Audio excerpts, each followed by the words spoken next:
Hello everyone, this is Heather McGuigan, your friend and fellow patriot. I felt compelled to send a message since I returned from Washington, D.C. this week. I was there on the 6th, and today is Sunday, January 9th.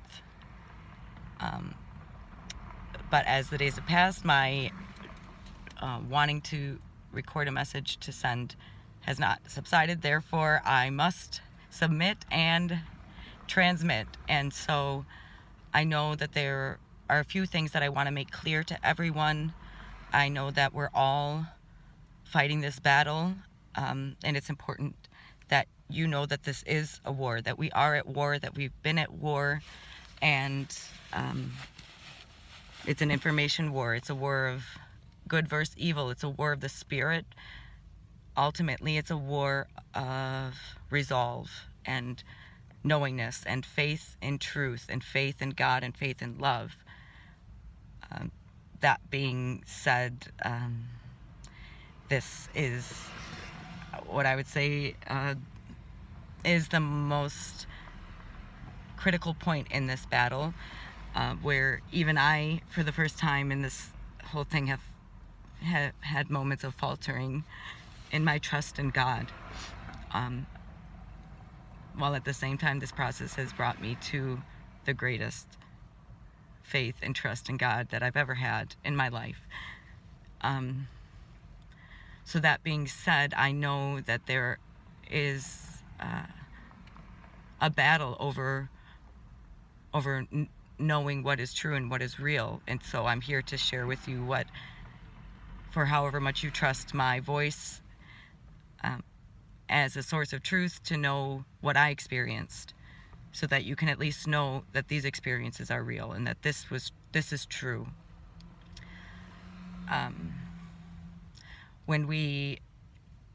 Before we even went into DC, when I heard where we were meeting for the president's talk, I didn't feel scared at all. I just felt sad. I felt a feeling of sadness, which didn't make sense to me until, of course, the day after, January 7th. But I did not feel scared. And so we went to our hotel. There was no problems. DC is a truly evil place. I don't know if you've ever seen the Spooky Forest and then like the Guys and Dolls or any of these childhood movies, but it was like that driving into DC. But we had no problems getting into our hotel and got up the next morning. The brave women that I rode out there with left earlier in the day than I did to go be there when President Trump was speaking. I didn't leave the room until afternoon, probably around 1 o'clock. And I got to Pennsylvania Avenue. I started marching down the street, and I got held up in some type of prayer ritual that I felt compelled to do with my megaphone, reading the First Amendment that's etched into the wall of one of the buildings off of Pennsylvania Avenue between the Washington Monument and the Capitol lawn. I'm sure there's a video of me somewhere out there. I can't find it, I don't know. But I was there for at least an hour as all of my fellow Americans and lovers of our country peacefully walked past me. I had people coming by just to give me a thumbs up or record a video or share their feelings with me. There was no yelling. At times we would chant "Stop the Steal." At times I heard people singing the national anthem. But after I was there for at least an hour, I know at exactly 2:34, I decided I was going to start walking towards the Capitol. And I was only probably about a 10 minutes walk from the front of the Capitol Plaza. And as I started to walk, I started to hear a bunch of sirens. And for the first time, even though I had heard sirens throughout the day, this was the first time where massive amounts of police, DC police, were actually breaking into the march formation and driving through the people on Pennsylvania Avenue towards the Capitol. And I didn't know what was going on. My friend that I was there with, that had gone to the Capitol earlier than me, when I'd spoken to her nearly 2 hours before, she had heard some rustling up near the front of the Capitol. She didn't want to be anywhere near it, and she was a bit scared hearing people yell for help. I'm assuming that's when one of the first barricades they had around the Capitol lawn had been breached. I'm not sure. I don't know. Time of day in accordance with the events that we know happened has not yet been delineated for me. I'm not clear on that, but I knew just from that phone call that there was some type of unrest or action that was happening at the Capitol. It's my understanding now that when I had started walking was when that woman was shot, when they actually had broken into the building. So I walked in the wind. It was the worst wind ever. I joked, I don't think that was real wind. I think it was all the demonic spirits swirling us around there. I walked towards the lawn. There was people standing around. I climbed up the small wall that got me onto the Capitol lawn. I imagine there's probably steps somewhere, but where I got to the wall, I just climbed up, stood there for some time, and I slowly made my way up to the front of the Capitol, near where they had the bleachers set up for the Capitol, or for the inauguration that they had already started construction for. And there were people cheering and yelling. I saw people up on like the balcony area in front of the Capitol. Some of them were hanging down the wall. I don't know what was beneath them. I don't know the entire layout of that building. But, I didn't see really anything, any movement at that time. The movement, I guess, had ended. People were just standing around and cheering. So after I stood there for some time, I just decided I was going to go do my meditation practice that I do every day. Conditions were right, and I walked on the lawn to what would be the left side of the building, if where I was facing before was the front. To my right, there were all these not abandoned, but just empty, vacant, open trailers, like construction trailers, temporary, like maybe office spaces. And I sat on the steps there and did my meditation practice. It was about 50 yards from where I had been standing. And when I was done, I started to explore the area because I made a friend who was from California and had been in the group of people that had started advancing. I still never got a clear story on exactly what he experienced. I would like to, but he had pictures of blood on the ground. He must have been quite close to the people that were inside, if not he was right inside the Senate building. So we were just kind of exploring this little area, these office suites or whatever. The doors were wide open. I immediately noticed there were two very large wrenches, metal, heavy wrenches, and bricks, and a can of spray paint, orange spray paint, which somebody had spray painted USA on the temporary ground that they had there, that like kind of rubber hard ground that they set up outdoors. And he was actually there because there was power to the building. He could charge his phone, so that's what he was doing. He charged his phone there. But a sledgehammer, all of these weapons, really, just lying there on the ground. And I mean, it just, to me, just, anyways, if you're doing work of any sort, you're not just gonna fucking leave your tools on the ground like that. I don't care. If you're getting paid by the government, you don't give a crap. Like, you just don't do that. And you know, this is within 50 feet of the front of the building where, you know, very high profile people are inside, and we are trying to be, you know, of course, right, protecting them. Why would anyone, even just the security that's surveying that area, allow a sledgehammer and bricks? As I thought back about it, because I thought, oh, this must have been set up for the inauguration. They'd kind of have like a little hub, right, for the press and everything, if that was happening, because it had power and everything lined up to that space. What would be the need for bricks? Pavers. Why would they have pavers on the ground? It just didn't make sense. If anything, I mean, we've heard stories about the pallets of bricks and all this. Obviously, they were trying to give people enough rope to hang themselves with, which of course we didn't.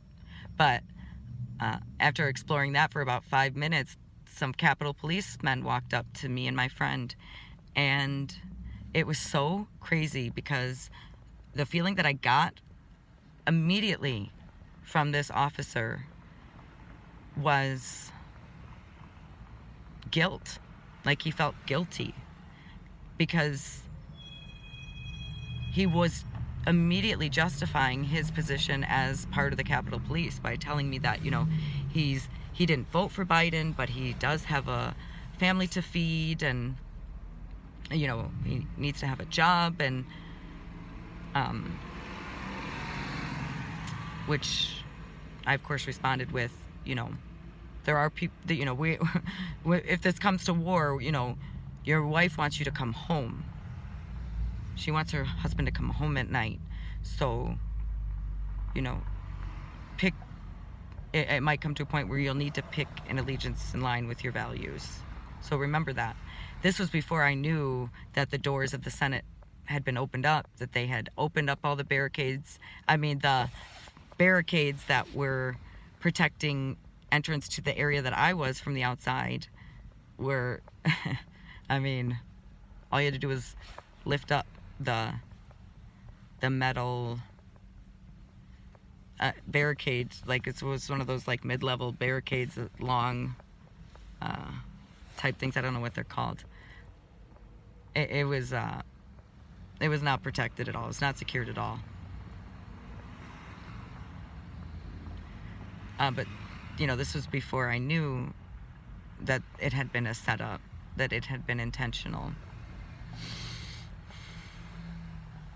that we were being framed in some way. I talked to this man for some time, and then the pepper spray was starting. I could hear the whole time, even while I was doing my meditation, I could hear the booming and banging of things shooting off. But apparently what they do is they send out smoke, and I smelled that first, and then he said, oh no, that's so they can disperse the pepper, so it goes off into the air when they shoot the pepper spray. So the pepper spray started and came to us. I mean, that's how close I was to the Capitol. They were working to disperse the crowds in front of the Capitol. So, I mean, I wasn't there looking for any trouble, that's for sure. And I knew that, you know, I'd heard during my advance towards the front of the building that the governor or mayor, whatever, of DC had put in a 6 o'clock curfew. And I assumed that meant we must have been getting close to that time if they were trying to get people to leave the front of the Capitol. So I started walking back to my hotel and whatever. Another thing that I didn't mention, when I was advancing like I'm a soldier, towards the front of the Capitol, somebody mentioned, because I didn't know what had happened in the hearings. I didn't know what what Pence had done. Somebody mentioned, Pence sold us out. The Republicans didn't support Trump, and it did not faze me at all. I felt nothing in response to that, which to me just signals that that was expected, and it didn't change anything for me in terms of outcome. So I went back towards my hotel, got my car because I didn't want to stay in DC for the night, and I was going to take my friend back to his hotel. We decided to go to Virginia and get dinner because everything in DC was closed, and I didn't want to be in DC anyways, but everything was closed. And so we had dinner. My friends had asked me to pick up some liquor, so we went to the weirdest Walmart in my life experience. It was like torture in there. Oh my gosh, they really love their masks in Washington, D.C. I mean, they run down the street in their masks, like literally exercise by choice with their masks on there. And it's not, it's not different in D.C. But after I got the liquor from my friends and a brush for my wild hair, this hair needs a brush, and brush it today, I went back to trying to drop it off at my hotel, and I had wanted to get like my sleeping bag and things, because I knew that I wasn't going to want to sleep in DC, that I was going to sleep in my car outside of DC. I hate being in DC, and I knew that there was going to be police everywhere. Well, they had already blocked off the front of our hotel. My friend called me on my way to let me know that the doorman was going to have to come out and grab the items from me, because while I was on my way there, a whole row of police were standing, prohibiting anyone from leaving the front of the hotel. So they were basically locked in. And when I tried to get down the street, there was like some Terminator-looking cop in his car. I don't think it was a marked police car, blocking me from getting down the street. And it was hard to even get to the street because, I'm not sure if you heard this, but the maps, they were Apple or Google or both of them, everyone was fucking with the maps for us, so that while I was driving to the hotel, I thought I was getting there. All of a sudden, I'm not. I see on the map, oh, actually, this isn't even taking me to the hotel anymore. I don't even know where it's taking me. It completely taken me off the route. And this happened multiple times where either the map would just clear out my destination and I would no longer be getting direction services from it, like I had never entered it, or the blue line that you follow on the map was completely separate from where I was on the map. So basically the route had left me. This happened at least 3 times. I think it was probably more like 5. And it was scary because they had police everywhere, and those streets in DC are so turned around. I mean, I don't know if you know, they have the whole city is like planned out in the shape of a pentagram. So I was doing some form of satanic ritual as I'm driving in circles trying to get to the hotel. So I finally got a block away, and they weren't going to let me through to drop off this, some much needed beer and wine from my friends. But he did, thank God. But I wasn't going to risk trying to get my things from there to sleep. So I just, gave it to them and headed out towards my friend's place in Virginia. So as soon as 6 a.m. hit the next day, then I headed back to the front of my hotel so that my friends could know I was there. And when I texted my friend to tell her that where I was, so they would know, the text never went through. She never got it. When I was driving back to DC from Virginia, 6 o'clock in the morning, so tired, because I didn't really sleep in my car. My map disappeared. did I say I hate DC? I hate it. So we finally packed up, got the fuck out of there, and, headed home. Trump gave his speech, which to me was some form of concession. In my perception, was the first time where my gut dropped, and that was the one moment where my friends that I was with, that I'd been calming their fears,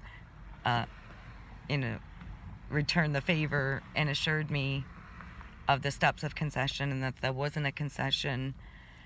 And again, just knowing that I was loved by God, and this is what this message is about, is for you to know that this is a battle of faith, and that fear and confusion, uncertainty, all of these things are the pathways of evil. And the shaming that they're doing with the taking away all of our communication sources, the shaming and the bullying to make us feel isolated and powerless, is what they're doing on purpose. Despair is the devil's delight. And so I wanted to send this message for you to know the truth of the experience of someone that that was there, so you can testify that it was completely peaceful. I'm sure you've probably heard that there's video of patriots literally beating up Antifa people that were trying to set the place down, burn it up, bang it up, break in, even when they were trying to break the windows. I mean, those were Antifa people. They're dressed in black, banging those windows to break it down. But as I was driving back to DC, from DC, that day, I was not understanding why Trump had us come. Why would he have us come there? We were all expecting this big, data drop, some big bombshell. And then I, realized that if we weren't there, the way I understood it, the way I am believing things to be, is that Trump knew that there was going to be incels. Trump knew, because the headlines were already written, Trump supporters stormed the Capitol, blah, blah, blah, blah. I mean, it didn't matter what he said or didn't say at his speech. He was going to be inciting violence, right? And it didn't matter if the only damage done was somebody breaking a window, which ended up, patriots were there sweeping up the glass. And it didn't matter if the Senate security actually opened the fences and let the people in, which, if you want videos of that, I'm sure if you haven't seen it yet, it's there. Opening the doors to let the people in. They were gonna, they already had their story, and Trump knew that. That's my opinion. That's my belief. That Trump knew that there were going to be incels. Trump knew there was going to be people protesting, and Trump knew what was going to go down. And it's my belief that he had us all come there, because if he hadn't, they would have burned down the Senate building. It would have been way worse. They wanted total fucking destruction. I mean, they put bricks and wrenches and metal pipes and sledgehammers and spray paint right there on the ground for us to take and use. And we didn't. But we were supposed to.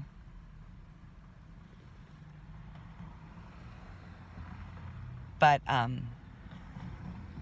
as for the large drop of information that we were supposed to be getting, that was true. They were supposed to be dropping some major truth bombs on us, but apparently the Senate runoff that happened in Georgia on the 5th was a sting. They were watching. They knew Italy was the source of the software manipulation, but they found out on the 5th that it was the Vatican satellites that were actually, running this, so to speak.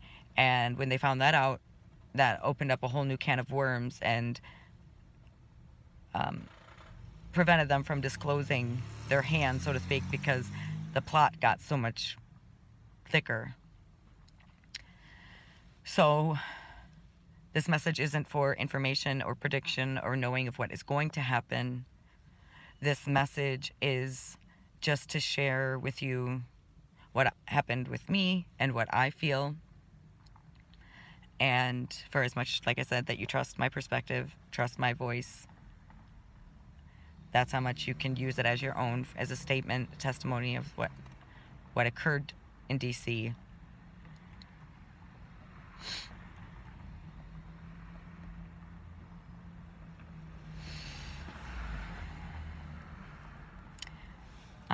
When I came back home, I was changed. I'm a changed person, and I know it was from being in solidarity with other people who love our country and will fight.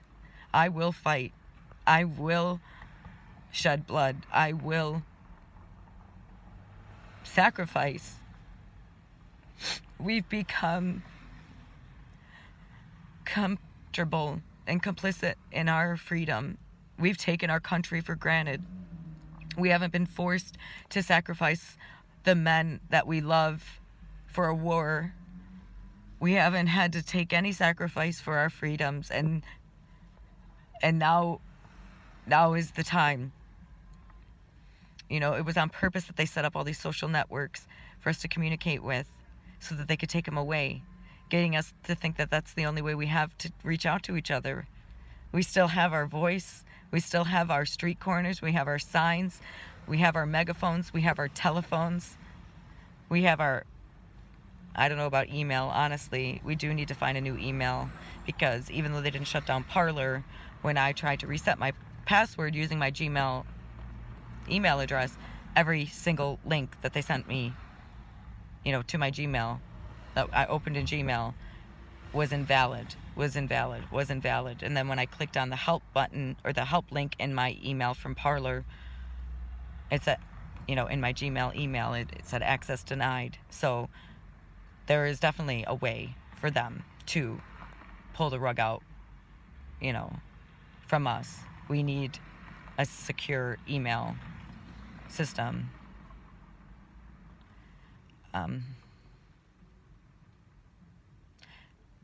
But it's time to be brave, courage of heart, knowing and goodness. We can't trust in a leader. We have to trust in ourselves and trust in God. It's been hard since I came back to Michigan, probably because we were being attacked through the removal of our ability to communicate and access information. I was driving down 23 night before last, listening to some preacher on the crossroads with Joshua Phillips. I don't know if you know him from Epoch Times. He's great. And right when this preacher said, you know, you can't put your faith in a president or a party, you have to keep your faith in the King of Kings and the Lord of Lords, I swear to God, I saw right to my right, I passed a pickup truck with a crucifix, like a makeshift cross. So random. Like, why would anybody hang a cross off the back of the trunk of the bed of their car?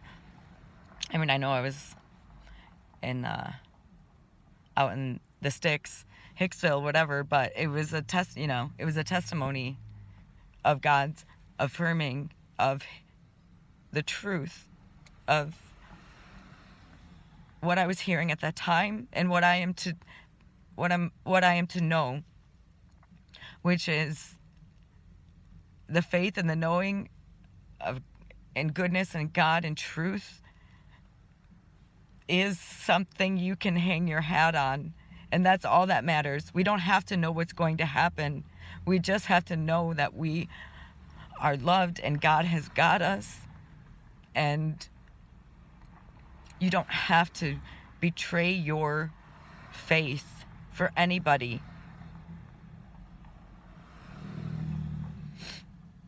And I feel emboldened to be even more brave and more vocal and louder, more fearless, having come back from there. You know, we're waiting for the cue to get, you know, for the next step. Let yourself be that cue. You know, when somebody, you know, don't wear your mask, say I'm medically unable. I'm going to be organizing people to help me, parade through stores with a megaphone. I'm going to be doing things. We all can do things. I spent an hour in a store yesterday talking with the women there, because they don't know all the things that we know. And people are desperate for information. Trump doesn't want an army of followers. No good army is based on an army of followers. You want an army of leaders. So we are all being asked to embrace and celebrate and champion the leaders that we are.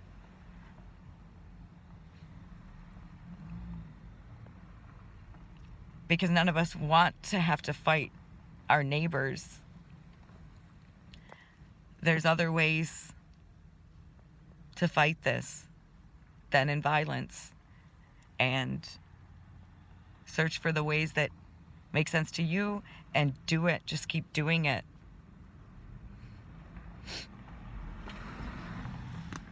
I had written down some things. I think I pretty much said everything. We are in a reality war. There are two realities.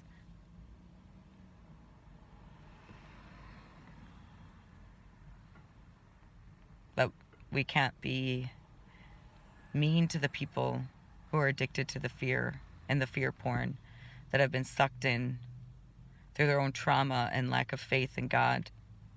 We can champion faith in goodness. If you don't believe in God, ask God to show you that you should, and ask for reasons to believe. He'll give them, or she'll give them, or it will give you. And if you don't even like the word God, then goodness. This is about faith in goodness. Do not betray your faith in goodness. This is the long message. If anyone makes it through here, that's God bless you.